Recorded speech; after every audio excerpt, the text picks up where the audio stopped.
Yung ganitong menudo talaga ang gusto ko. Yung malapot ang sauce at medyo nagmamantika na sa sarap. Ganitong menudo yung matagal mapanis at masarap kainin pag bahaw na.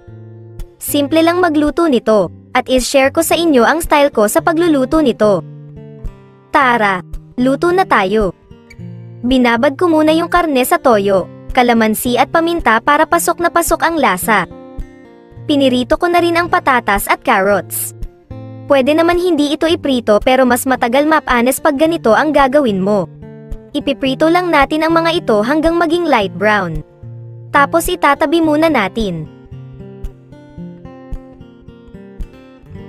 Ganon din ang gagawin sa hotdog.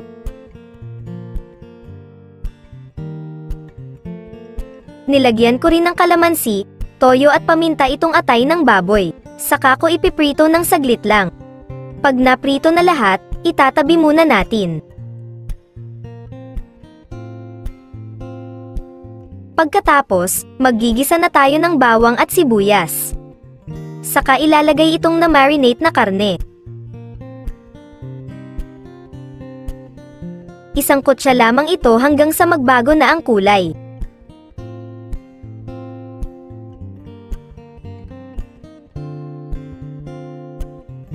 At isa sa nakakapagpasarap ng menudo ay itong sweet pickles. Lagyan din natin ng pork cubes. Saka natin haluin mabuti.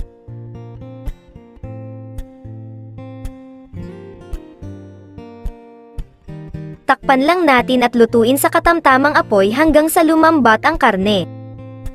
Maglalagay rin pala tayo ng dahon ng laurel o bay leaf.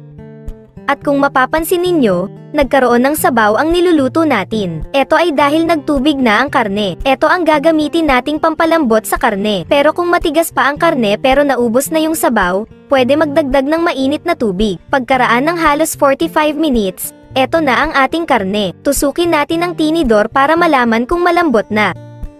Kapag malambot na ang karne, pwede na natin ilagay ang mga napritong patatas, carrot at hotdog.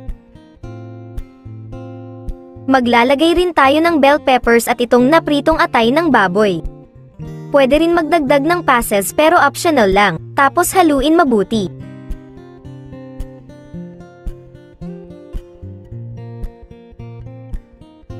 At this point, pwede na rin natin ilagay ang tomato sauce.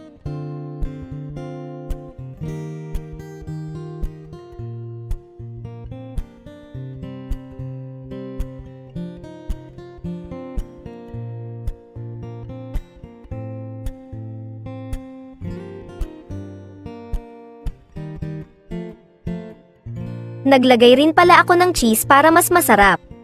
Haluin lang natin mabuti.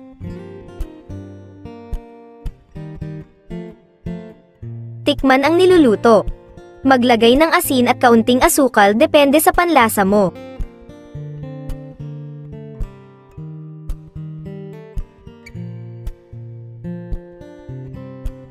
Lutuin pa natin ito ng ilang minuto hanggang sa lumapot ang sauce at magsimula na siya magmantika.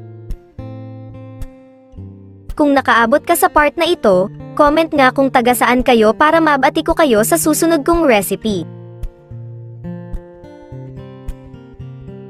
At eto na ang ating menudo. Ang sarap nito lalo na pag nababahaw. Sarap ding ipalaman sa tinapay.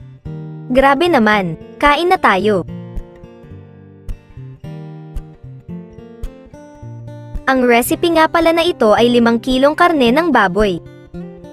Ilalagay ko sa comment section ang ingredients pati na rin yung para sa 1 kilo lamang. Kung nagustuhan mo ang recipe na ito, share at follow mo ako. Hanggang sa muli!